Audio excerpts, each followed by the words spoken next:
where I thought it was at all. This might actually be a good choice. There's those two trees. This is probably a good choice right here. I suspect we already know where our lower road goes, and it's already in a spot we approved of once, and it goes all the way around there without cutting down any trees. That is pretty cool. It's just that we did it before. It's not really that cool. But we didn't connect it up to the gate because I don't have another gate. I have to buy one. Those cost.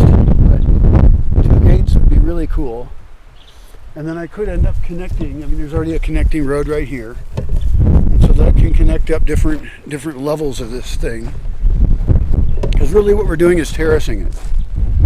And we're terracing it towards the southeast, because that's our most valuable light.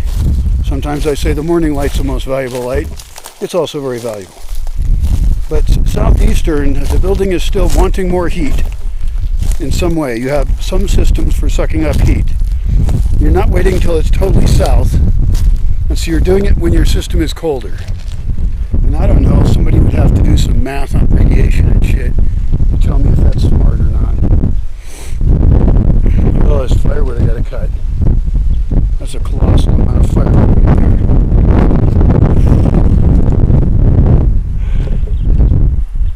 Yeah, this would be scary to cut into the earth. The thing is, I also don't have to put them all in at once. And I think I need to, with my thinking about the future of this project, is I really need to think about it in stages. And then figure out what the heck is in stage what. Because down there is not a stage I'm ready for. There's no point. I mean, there's almost no point. Everything has a point, but it's difficult. And so yeah, I'll prioritize like I did before. Somebody's making noise over there.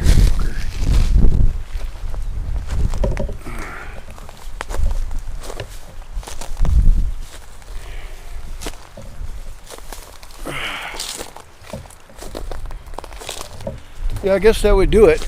I mean, that's what I've done in other places is once you terrace a road through, it opens up that entire area.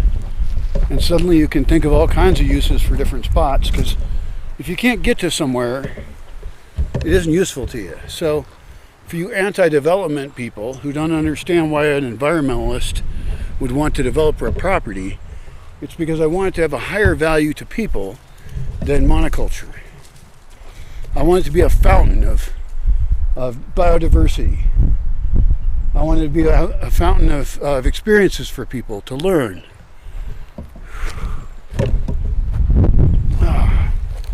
I've already been down that trail before. It's all grown over now. Everything grows over.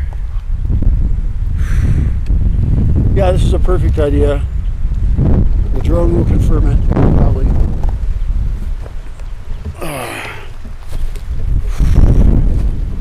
I could cut down trees up on that hill up there and get view. I don't want to. It's my belief that we can get some view even just with buildings here, like up there. And I have thought about thinning these pines. I kind of don't want to because I like them, but they're kind of in my way.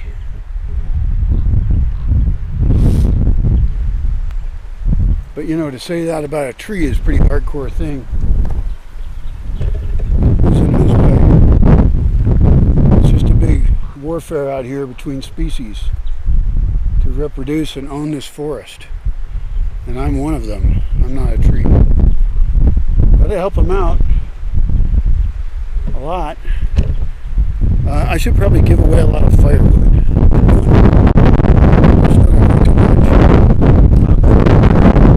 I need to set up that camping spot up there right away. I believe that's a high priority bulldozing project that would be easy to set up. And I would actually make 2 camping areas.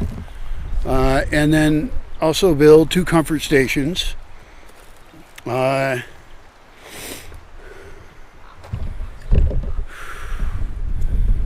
10 comfort stations. Everybody needs a comfort station. And, you know, if I run out of them, I'm doing pretty well. I'll build some more. Just got to do them right so they become part of a future building's development. See, I think I should set that spot up there as a sunset spot. It used to be a long time ago. And I think I should make a really good campfire up there that is light insulated, that is probably a little further from the road, unclear. And a sauna is needed on every spot, really. That's a hard spot to think about building a sauna up there. I could try and figure it out, but it's kind of complicated. That tree over there, that oak, is amazing. It's a magic tree. And we have had trees we put sculptures around before. And what I need to do before I make decisions about these trees,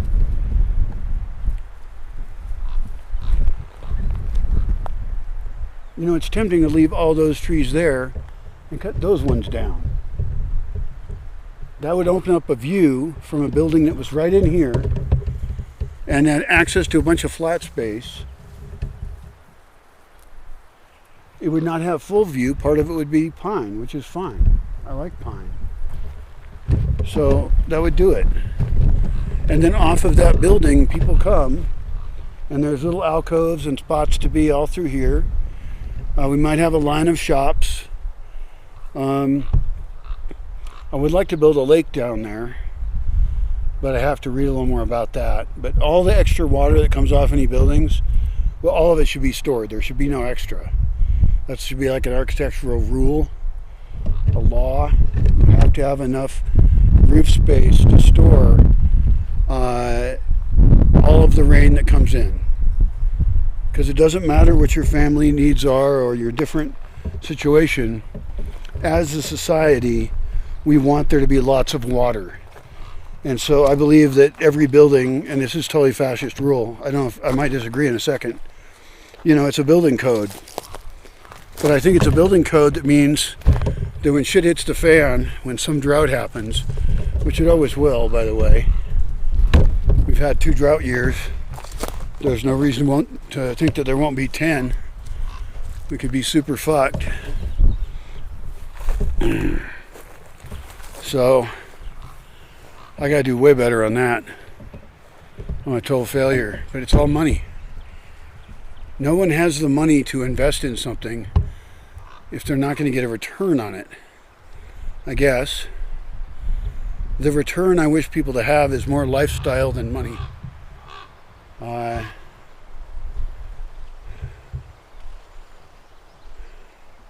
don't want this place to be a cheap place to be. I talked to plenty of people who are hosts, and there's a different kind of person than one who's happy to spend money on a place that hopefully we've communicated very well about, set expectations excellently, and that they have a really amazing time. All right, so we figured it out.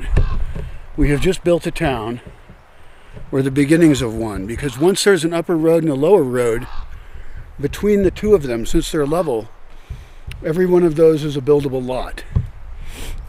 So we keep this all as park up here, but somewhere down here between those 2 roads, we will get, and we'll pick the topographical line based on this, of how big of lots do we want. And they're going to be odd lots, really. They're all going to be connected by one walkway at 2 levels. So 1 ground floor, 1 upper floor, and then the roof. This will be my first big, nice building, and it'll be built in modules. I'll have public stairways, so we don't have any stairways inside. They're a waste of stairway. Will be a testing ground for all kind of solar things, and we're going to have a variety of kinds of businesses and housing. And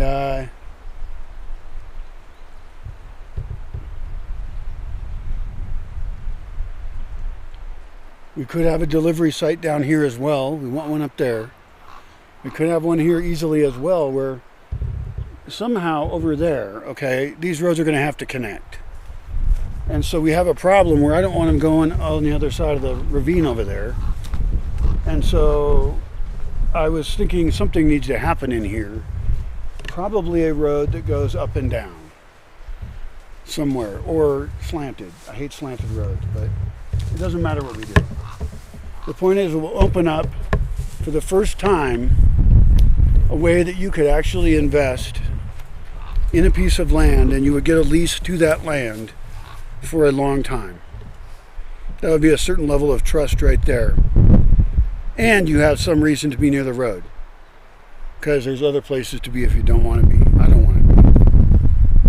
But the road will eventually have services, and I think it will take exactly forever for that to happen, unless we create the services ourselves and we're a destination in a way. I don't know that I want to be that. That bothers me immensely. Hate the idea already.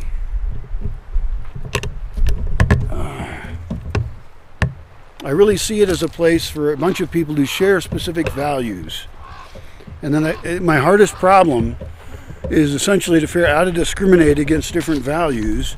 And this is the essential epistemological question of how do we know what's true and how much of the stuff other people think is true to piss you off.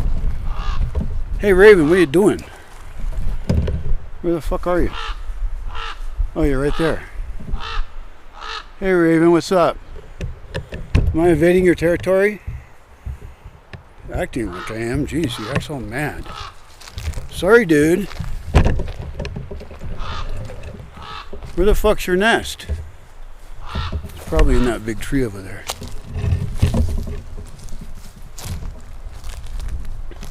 This is the time of year when they make babies. They have eggs and then they hatch them into new ravens. And then some of those live. And occasionally there's a big raven party. Alright, so this is pretty exciting. I've now got a huge grid mapped out for building stuff. I've got an amazing flat park over here, which other stuff happens to. It could be that more interior businesses are built along that ridge, I don't even know. And then up here I've got too much of transportation, which is the right amount to set aside if you're designing a space. Never have people be cramped. That's so annoying. There's going to be an entry over there. That road's going to connect to this one. Probably. Yeah. Scary to think about it. But not really. I like my decision today. I cut out an entire section of town, as long as my roads are double roads on one part of it. Doesn't have to be the whole thing. And I could always run a road across there somehow. Well, I'm going to do that anyway. So yeah, it's all solved.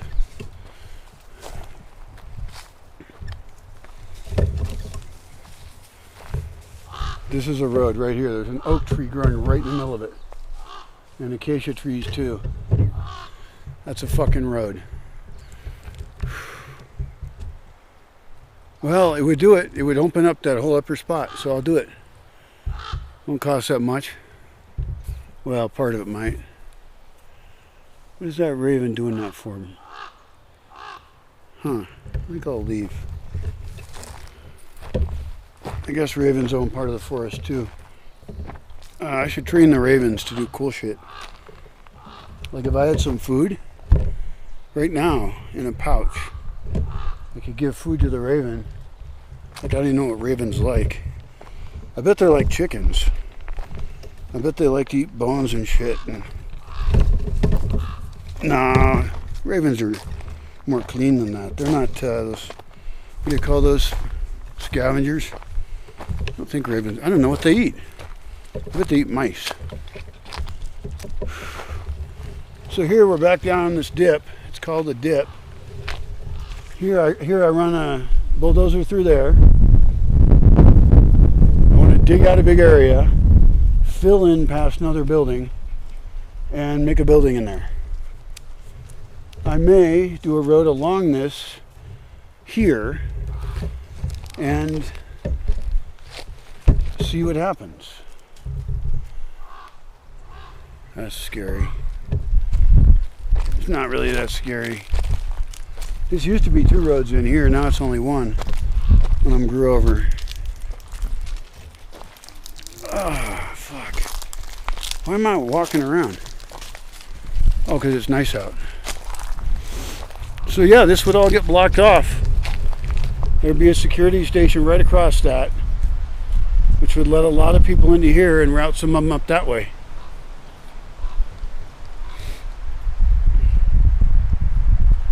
And both those need gates. So we need probably 3 gates, 2 gates at least.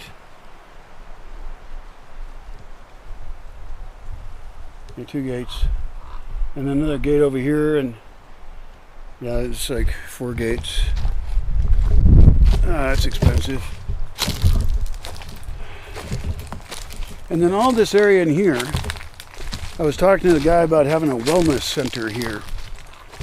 And that's maybe it's just because that's where my wood-fired sauna is right now. But I thought about doing a wellness center thing down there. People would have walking access to this nice park.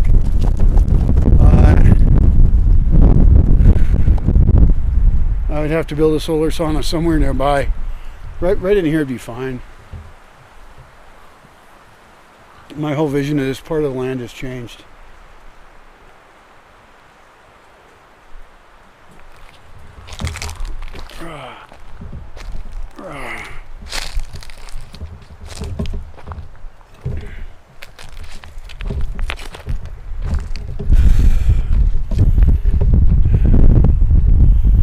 Here's a spot for somebody to pull in camp. Fairly large camper. Some people have asked me, is my camper too long? And I'm like, I don't know. But if I clear this out here a little bit, make it so they can get in there without hitting that concrete post, I could move the post, then that might be a good spot for a longer camper. Fire hazard is a big one for me. I'm scared shitless of what people will do when they want to start fires accidentally. They don't believe me all the time. That's why I don't have people here this time of year, but this is the best time of year to have people here. It's most comfortable for the longest period.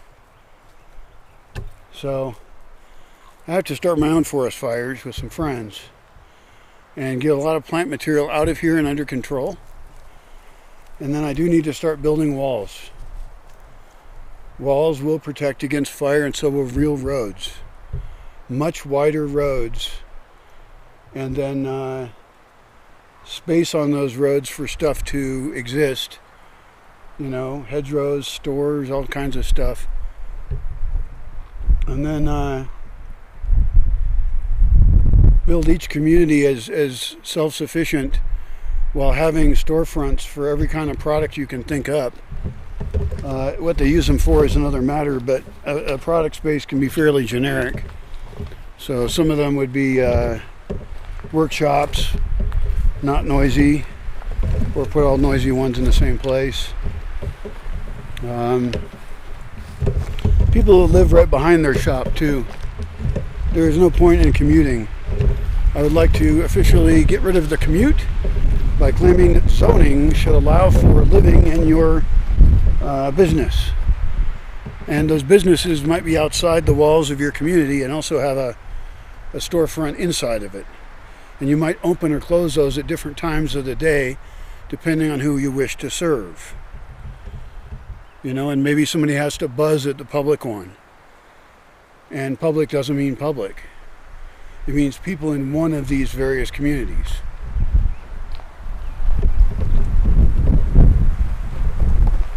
And their guests. Depending on the guest policy of that area, which I think every area should set a guest policy. And they can go the whole gamut. They can be like, anybody can drop in here, in which case they're going to be over there in the commercial area.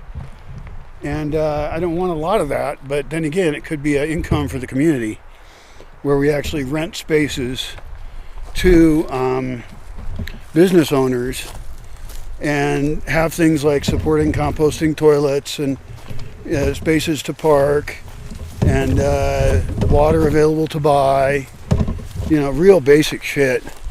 And then just like a couple